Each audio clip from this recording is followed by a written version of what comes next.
begin, ask yourself this. What does it mean to be too royal to marry outside your bloodline? What if your destiny was to become both bride and blood relative to yourself? Royal bloodlines have long valued purity over possibility, and the result? Tragic, strange, and hauntingly true. If you're drawn to the forgotten corners of history where family trees twist in on themselves, hit that subscribe button because this story peels back the silk curtains on a dynasty built not on love, but legacy. In the opulent halls of 18th century Europe, bloodlines weren't just symbolic, they were currency.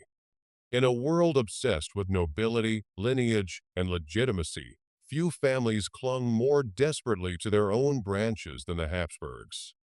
But among their many tangled unions and repeated surnames, one woman stood out, not because of what she accomplished, but because of what she inherited. Maria Antonia Josepha Joanna of Austria, better known to the world as Marie Antoinette, was just one in a long string of royals born into bloodlines so narrow, so meticulously planned, that she could trace her family tree and find it circling back upon itself. But there was another, lesser-known woman of even greater genetic isolation. Her name was Maria Christina, Duchess of Teschen, and she was both the niece and cousin to her own husband. She wasn't alone. Among royals, the idea of marrying within the family, be it cousin, uncle, or even sibling, was not only accepted, it was encouraged. In fact, it was seen as a duty. And while most histories speak of kings, let's not forget the queens and noblewomen who bore the consequences of this practice. They were groomed from childhood to accept not just political marriages, but unions that defied nature.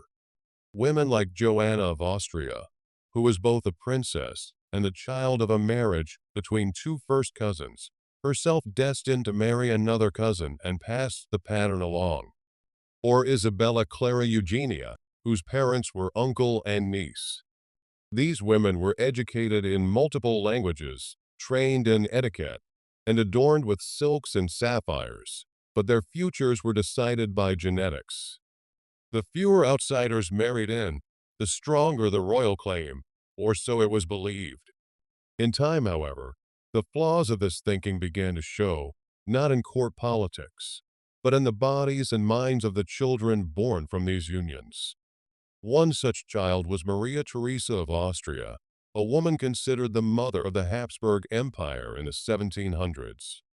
She had 16 children, several of whom suffered from chronic illness, developmental delays, or emotional instability.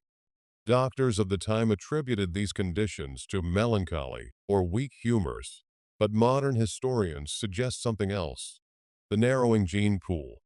And then, of course, there's the case of Charles II of Spain, whose inbreeding was so severe that his family tree looked less like a branching diagram and more like a circle. His jaw was so deformed he could barely chew, and he was sterile, epileptic, and incapable of ruling, all the result of generations of genetic recycling. Women in this same bloodline, his sisters, aunts, and cousins, were often married off to male relatives in other courts, continuing the practice elsewhere. But what of their lives? What of the royal daughters who were too noble for common suitors and too genetically close to their husbands? Many suffered quietly, others died young, and some, like Marie Louise of Austria, who married her cousin Napoleon II, were little more than pawns moved across Europe's political chessboard, denied love, and expected to produce heirs regardless of personal consequence. The woman who became her own cousin wasn't always just a metaphor. In the royal court of Bourbon, Spain, Maria Luisa of Parma, married to her cousin Charles IV, gave birth to children who were, by some genetic interpretations, their own first cousins twice over. The palace may have glittered, but behind the heavy brocade curtains, the truth was more tragic than elegant. Letters from the time tell us these women often complained of strange illnesses, fainting spells, unexplainable fatigue, or madness, symptoms that may today be linked to the complications of consanguinity. The body has its limits, and the blood, as noble as it may be, does not forget. As the Enlightenment began to spread across Europe in the late 1700s, whispers of bad breeding began to tarnish the once glorious image of dynastic marriage. Medical journals began recording the birth defects and hereditary illnesses linked to close kin marriages. But for many royal women, it was too late. Their portraits hang today in gilded frames, serene, poised, untouched. But the reality was very different. Their beauty masked bloodlines too tightly wound, destinies too tightly bound, and lives that were not theirs to live. After the curtains of royal pageantry were drawn and the courtly whispers hushed, what remained was the personal toll, especially for the royal women whose fates were sealed not by love, but by pedigree. Their weddings were treaties, their wombs were tools, and their children, often born more fragile than regal. Now, in this second chapter, we go deeper, not just into palaces, but into personal diaries, genetic legacies, and the quiet tragedies that bloodline obsession created. Let's go to the Habsburg court again, where entire family trees were shaped like wreaths, circular, never branching. The empresses and archduchesses often had names repeated across generations: Maria Theresa, Maria Anna, Maria Josepha, as if even identity were part of the inheritance. The deeper the nobility clung to their own blood, the more the family began to fold in on itself. And with that folding came deformity, disability, and decline. Take Archduchess Maria Anna of Austria, for example. The daughter of Leopold I, she was the product of a double first-cousin marriage. On paper, she had impeccable royal credentials. In reality, she was described as physically underdeveloped, mentally delayed, and unfit for marriage. But she wasn't the only one. Her sisters and cousins often bore similar traits: elongated jaws, narrow palates, neurological issues, infertility. All of this carefully veiled behind the thick curtains of decency and decorum. These women, though regal, lived like ghosts in their own homes, kept from public view, photographed only in shadows, sometimes even omitted from official records. The term royal seclusion became the polite euphemism for institutionalization or silent exile. In France, Princess Marie-Therese Charlotte, the daughter of Louis XVI and Marie Antoinette, bore the genetic burdens of her Bourbon ancestors. Her maternal grandmother and paternal grandfather were siblings. Though she escaped the guillotine during the Revolution, she lived with trauma and, likely, the subtle impacts of inbreeding. She was described as morose, rigid, and sterile, none of which were seen as medical conditions then, but are now viewed through a more informed lens. Then there was Isabella of Bourbon-Parma, an 18th century duchess with blood so concentrated that her children died in infancy, one after another. Her own body was plagued by Subscribe to my chronic channel. illness. She spent her short life writing letters filled with sorrow and spiritual longing, one of the few recorded voices of a woman aware that something about her life and bloodline was fundamentally wrong. While male monarchs were allowed eccentricity, Charles II of Spain could barely walk or speak and still ruled. Women were expected to be silent vessels. And when they could not produce fit heirs, they were dismissed, replaced, or locked away in remote convents under the guise of devotion. The idea of marrying one's cousin wasn't merely accepted, it was encouraged. But what history books rarely dwell on is how these women suffered the consequences more acutely than the men. They endured miscarriages, stillbirths, and complicated births that often ended in death.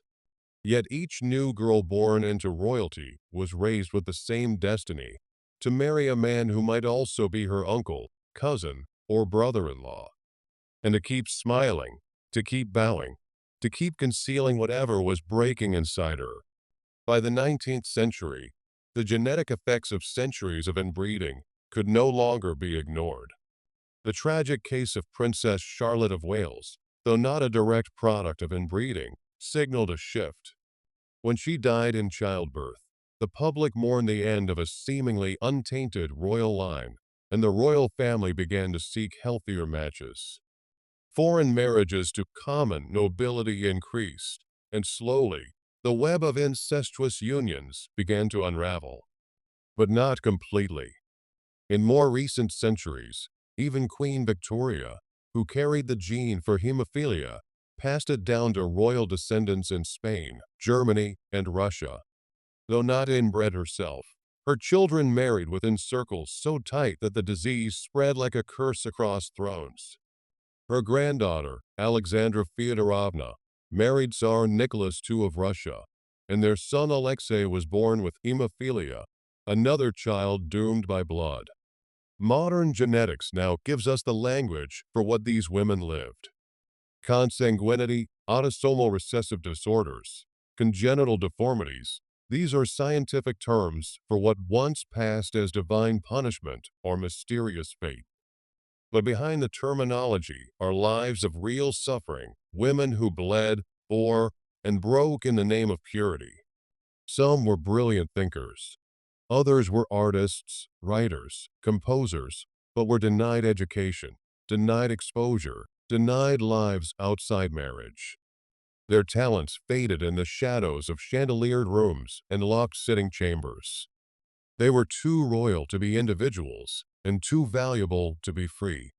And yet, in their faded letters, crumbling portraits, and family histories, they still whisper.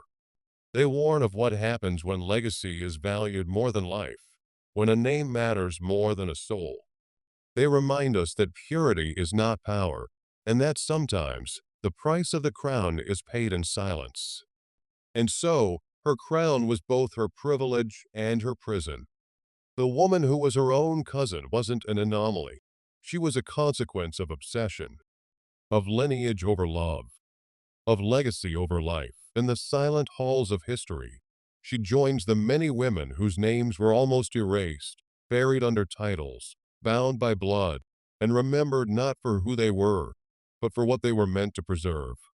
But now, you know her story.